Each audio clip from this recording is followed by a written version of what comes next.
Hello, everyone, and welcome. My name is Tammy Maxey with National Agriculture in the Classroom. I'd like to welcome everyone to the 2020 National Excellence in Teaching About Agriculture Awards recognition ceremony. As we get started, let's go over the order of events for this morning and a few instructions. Today, we're going to highlight the accomplishments of our National Teacher Award winner, Jeremiah Best, who is from Old Forge, New York. If you've not had a chance already, please check out his full video story on our Facebook page or on the National Agriculture in the Classroom website. There will be an opportunity for Jeremiah and his state contact, Katie Carpenter, to answer your questions. So please go ahead and start communicating those through the Facebook chat.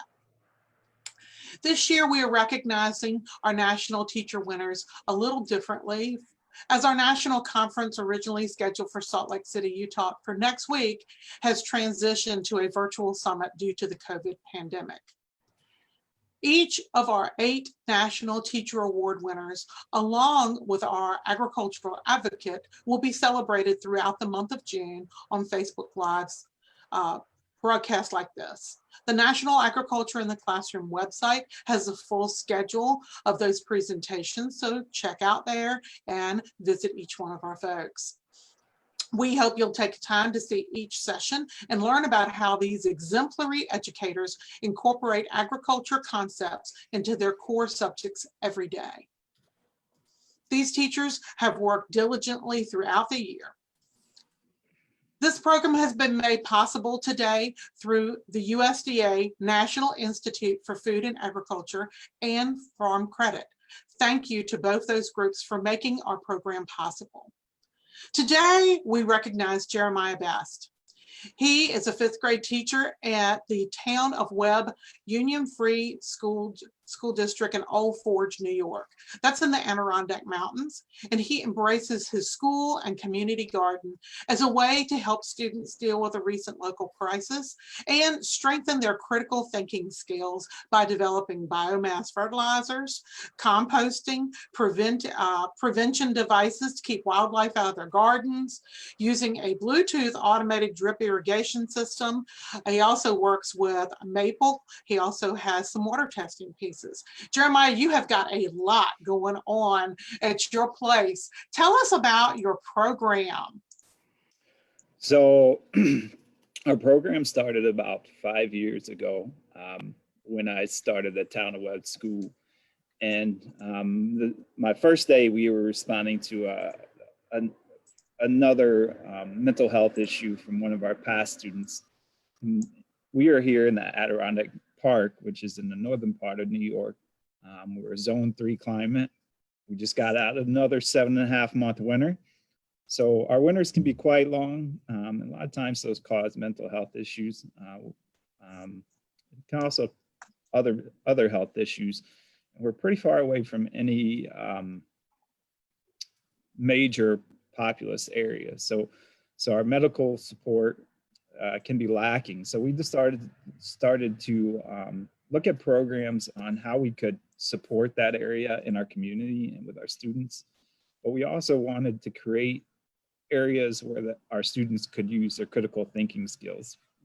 We saw what we consider, we live here in a 6 million acre park surrounded by woods, sitting in the sugar bush right now.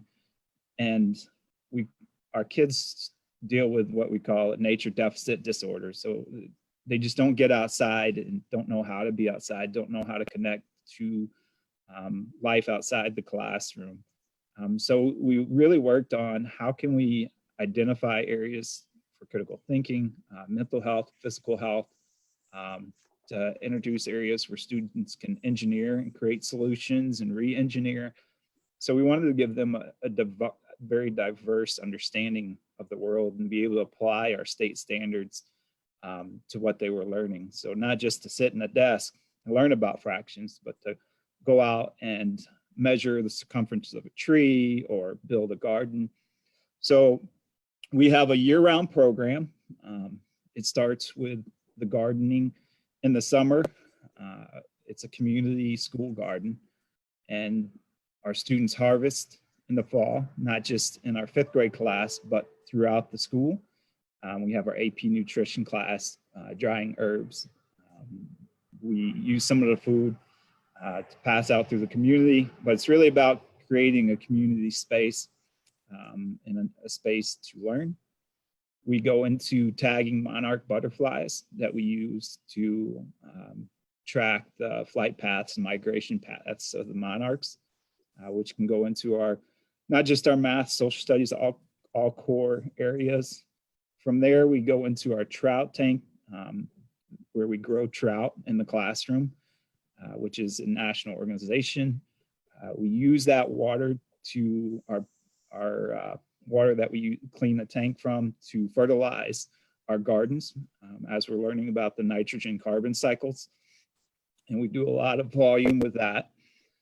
And we do fertilize our garden with some of the dead fish. So we go into talking about native practices of farming, especially in our region. That rolls into our maple. And then we have about 2 months of maple season where we go out and tap, and we create spreadsheets and make observations and collect data in Excel, and we chart those, and students are able to use their tech standards. And then from there, we go back into gardening and start to prep the garden. Now we sprinkle in our compost program, which to date we have now kept about 50,000 pounds of biomaterial out of landfills that have been used to fertilize gardens. That was something that we offered to the public. And we are always looking at hurdles. So for us, we have a zone 3 climate, which is pretty frigid, but we also have poor soil. So we teach our students that if there's ever a hurdle, it's not an obstacle, but it's a new opportunity. So it's an opportunity for us to look at how can we create a new path and how can we solve these issues that are in front of us. And it's really shown a lot of independence in our classroom. Early on, as students come into the classroom, it's a little more rigid as they learn expectations because they're about to be given a boatload of freedom. As they start to buy into those expectations, they quickly identify that they're going to go on a great journey. So those behavioral issues that you might face aren't really there. So we hold all of our students to a high standard, and we believe that with great spaces and lofty goals that students always achieve, no matter what level they are, they make growth. We also focus on character development. So how do we give back? And I think the final thing that we do is that we run an entrepreneurship philanthropy program through the year where students learn how to create small businesses, micro businesses, and how to help develop our community. So everything we look at is not just 5th grade, but it's for the school, and it's also for our community. A couple of questions jumped to me immediately. And one is, you talked about having this being a 12-month program and having the community involved with your garden throughout this time of year. How has the pandemic impacted how you're able to run your garden this year? So our garden is in the process of being moved. So this year we're not going to be able to grow what we normally would. They're looking at a new space for that. But as far as our programs, we've done those in micro groups. So with our spacing and our distancing, we've reached out. Actually, this year for our maple, we have a maple stock, our trees here, where we could be one of the leading producers in the state. So we're looking to develop that at the as an economic sector. And this pandemic has allowed us to go to our students' houses, and we were able to create about 10 sugar bushes where our community is now, families are now creating maple syrup, which is one of our historic sectors that we were known for. So it's allowed us to actually recapture our history that we normally wouldn't have had time to do because we had been in the schools. So we've created a lot of virtual meetings. We've recorded virtual field trips in our sugar bushes. We've also done virtual trout releases. So it's actually allowed it to be a lot broader of a program this year. It's amazing how teachers have had to just increase their creativity in already what is a very challenging job to meet the needs that we're facing right now, and probably many of us will face in the fall. You've got questions coming in on Facebook. Let's see, the first question I have for you is, and you hinted on it a bit earlier, tell us about how the behaviors, the positive behaviors your students, that you see in your students as you witness them working in the garden. You talked a little bit about the freedoms and the responsibilities, but tell us more about the behavioral change of your children with being given these responsibilities that it sounds like they're getting. Something that we noticed early on as we started the program is that our students weren't given the chance to get out of their seat and move around and create a product. That's one of our biggest focuses. We want our kids to create a product that they can walk away with.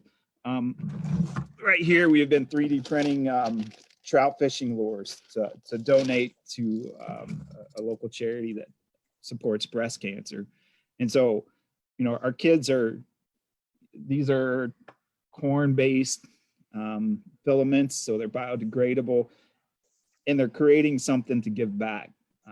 And when they have a goal and when they have a product that they can walk away with in a real life skill, they're just engaged and they don't have time for mischief. I always tell my students, growing up, I was a D+, C- student until I got to teachers that taught the way that I needed to be taught, and that was to get up and move and create, and then I excelled.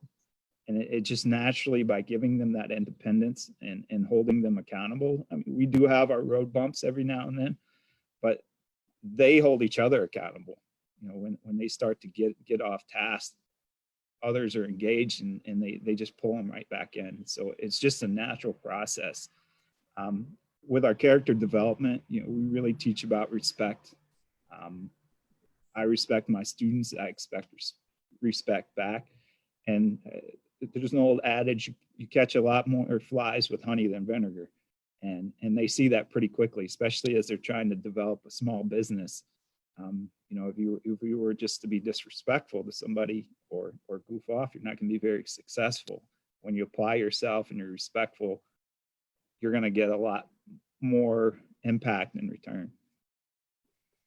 That's awesome. It sounds like, and you have old enough students that it sounds like they're beginning to decide what they want to do in the world and beginning to have, whether it's entrepreneurship or the skills like making the pieces you showed us earlier. Do you see them beginning to explore what they might want to do when they grow up as they're being exposed to all these agricultural pieces? I do. We always talk about, if you want to have a wealthy life, you find things you love to do and find a way to make money doing it. And they're starting to figure out their passions. And that's something that we do independently. We meet with our students throughout the year, a lot of times just side conversations, and we create these micro lessons and micro spaces for an independent student or students in a small group that might have the same interests. We start to try to pull in resources to that, be it financial resources or mentorship from people who have been very successful in that field. We're constantly reaching out, trying to pull in people who are successful and saying, hey, we have this group of kids. Can you come talk to them? Can you come direct them? Can you come talk to them about this path? And so I would say throughout the year, it's like a job fair. It's just nonstop. We're always talking about how we can create and how we can give back. Do you make your materials accessible for folks other than those just involved with your classroom or at school? You've gotten several questions up here about, do you have a Twitter? Do you have an Instagram? Do you put out your materials anywhere where people can, as teachers say, R&D, your materials are used them as their own inspiration? I do have a YouTube channel where we've created a lot of videos. So they're able to check that out. Feel free to email me. I'm willing to work with anybody, anywhere, anytime, as long as my 2-year-old isn't pulling me away. So I'm very willing to create spaces. That's part of our program, is to work with teachers, not just state, local, national, global. We're part of a global GE program where we 3D print with people from around the world. So if teachers are interested and need support and want to ask how to get started or how to find resources, please feel free to reach out to me. Awesome, awesome. You have some other questions. I'm going to change the focus just a touch. When you were talking about your butterflies, folks wanted to know just how detailed you were in that. Do you guys capture the eggs, hatch the butterflies? Tell us more about that project. So we plant all over the region. We've been planting wildflower gardens and spaces. So we've learned about those spaces, and we're learning throughout our school. So, this curriculum is starting to become school-wide, district-wide. So we have all grades planning, K through 5, working with high school. So we think about what are needed, why are pollinators needed, why they're important, what's the science behind possibly losing pollinators and losing habitats. So we go through that whole gamut. We catch them with nets, but we also, in the fall, we collect and we raise them from caterpillars, and we go through all the stages. We're always keeping journals. So I always have my kids keeping trout journals and butterfly journals and pollinator journals, always putting their thoughts. We always go back and discuss their observations, always reflect on observation. Reflection is a big part. And we raise them to maturity and we tag them. The way you tag butterflies is there's a little sticker and you put them underneath the wing, identify if they're male and female. We work with a program out of Kansas, University of Kansas, and they're people in Mexico who are looking for these tags as they make their migration, and it's all kept in a database. So we look at those things also. So we go through the whole process from eggs all the way to maturity, and then flight path back. That's awesome. When I was watching your video earlier, and I noticed that on the Facebook Live, they just tagged that in to what's going on for us. You discussed a number of programs, your garden, you also discussed your cold frames, your water testing. Your program has clearly been going on for a little while because you've built it up. These things don't all happen overnight. If someone were beginning down this path of starting some outdoor programming, what would you advise a beginner educator? What would you tell them to do to start? So I also work on the economic development side in our region as we're developing education. And I always, as I'm working, think big, have a big idea, and then start small. So where do you want things to go? What would you like things to look like? And then you work backwards from there. So what resources might I be able to find where I can start something small? Because when you start small and you start showing equity and people start to see students' reactions and communities' reactions and development, as you build that equity, those resources start to show themselves, and then you can continue to build. Always reflect. We have shut down some things and we've created new things. Things run their path. We have to interact with new students every year. And so you might have a different group and you might have to teach a little differently. So as a teacher, you're always having to move and it keeps you fresh.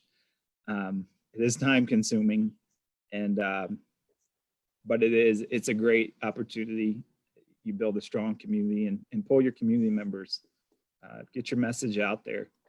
And the best way to spread your message is through your kids. You mentioned several times that you're from more of a rural part of your state. And the question has come in with something that someone in an urban setting with a limited outdoor space could do. I know you do things in your classroom as well as out. You've made several references to it, how long the winters are for you. So what is an inside piece that would be a good starting point? So I did teach in urban Florida, and we found that we could go vertical. And that's a big concept as we're looking at land management. Also, always to reach out to your local county boards and your local town boards. They might have some space that you can utilize. Neighbors, a lot of times they're willing to support you. But as we're looking inside, our New York State Ag in the Classroom organization offers some great grants for grow towers. One of our goals is, we have 2 months of summer and then it's back to winter. So one of our goals is to convert our whole building into a garden. So every corner could be utilized. You just have to be creative. Again, every time you have an obstacle, that's a new opportunity. Our trout, definitely a program that we utilize inside. Our monarch tagging, we do a lot of that inside. Our 3D printing, we were able to do that inside. So there's a lot of opportunities. You just have to be creative with your spaces. And if anybody's interested, let me know. I'll be more than happy to, take that journey with you. You made a perfect transition there, Jeremiah. Katie Carpenter is with us today, and she is your state contact with New York Agriculture in the Classroom. Good morning, Katie, and welcome, and thank you for joining us. Katie's having a banner year. She has a National Agriculture in the Classroom Teaching and Excellence winner, and she's also expanded her family, and her little one is hiding somewhere over in a bassinet with her right now as she speaks. So, Katie, congratulations on your wonderful year. Even though COVID came in and tried to shoot some water on it, you're having a great time. So Katie, tell us about how Jeremiah rose to be the cream of the crop for your state program and then a national winner. Well, thanks so much, Tammy. New York is incredibly proud to have Jeremiah as our National Winning Teacher of the Year.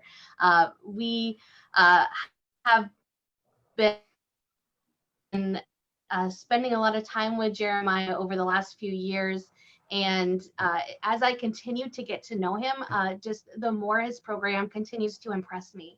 I really got to know Jeremiah first through our schoolyard sugaring maple contest. From that contest, we just started chatting, and I think it kind of opened up this world of ag in the classroom. He was already doing so much, but I'm hopeful that our program was able to give him some tools, resources, grants to continue to grow that program.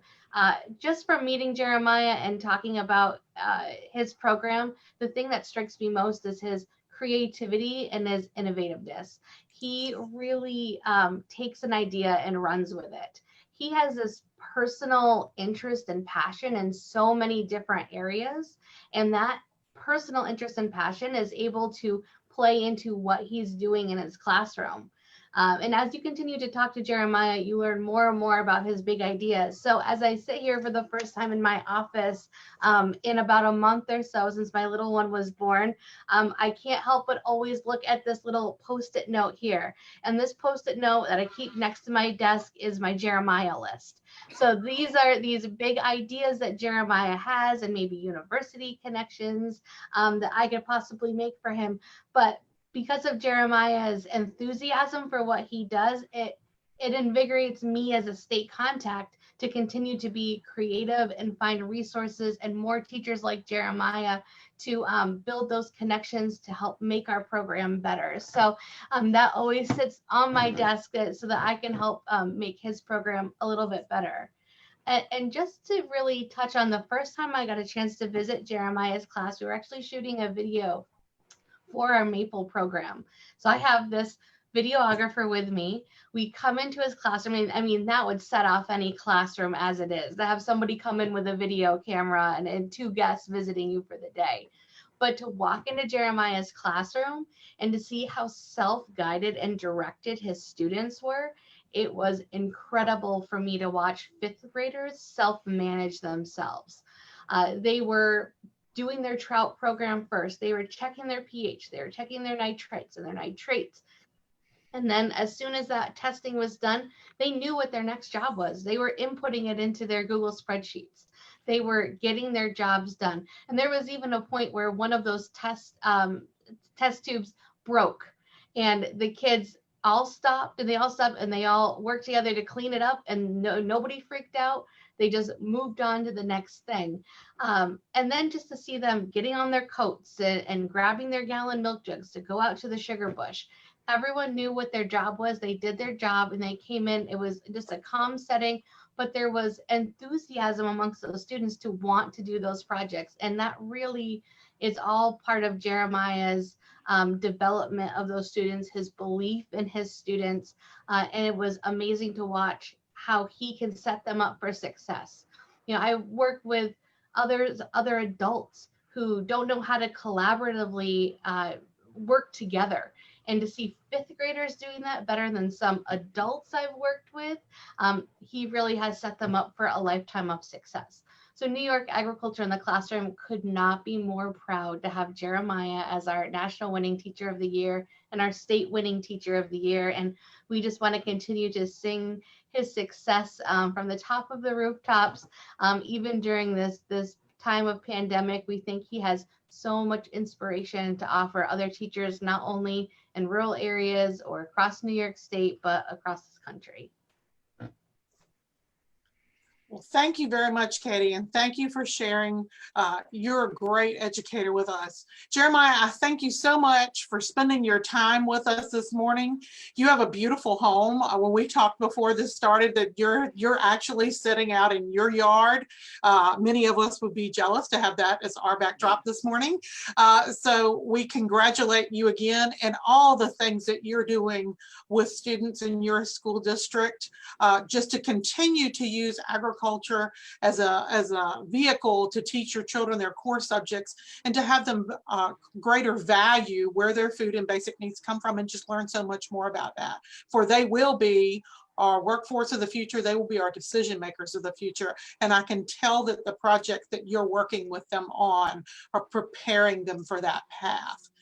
Thank you to everyone for participating in today's recognition ceremony for our 2020 National Excellence in Teaching About Agriculture Award, as we've honored our recipient, Jeremiah Best from Old Forge, New York. He sets a wonderful example of how agricultural concepts are an exciting way to teach students all subject areas. We hope you've learned something from this recognition ceremony today, and we invite you to join us for our next event scheduled for later today, Tuesday, June 17th at 2 p.m. Eastern Time. At that time, we'll be recognizing our 2020 National Excellence in Teaching About Agriculture Award recipient, Patricia Wolf of Kansas. Also, if you are interested in joining the National Agriculture in the Classroom Virtual Summit, please check out the National Agriculture in the Classroom website at agclassroom.org and register for one or all of the 12 sessions that will be occurring next week. Thank you so much for taking time out this morning, Jeremiah and Katie, and thanks to everyone for watching. Y'all have a wonderful day. Thank you.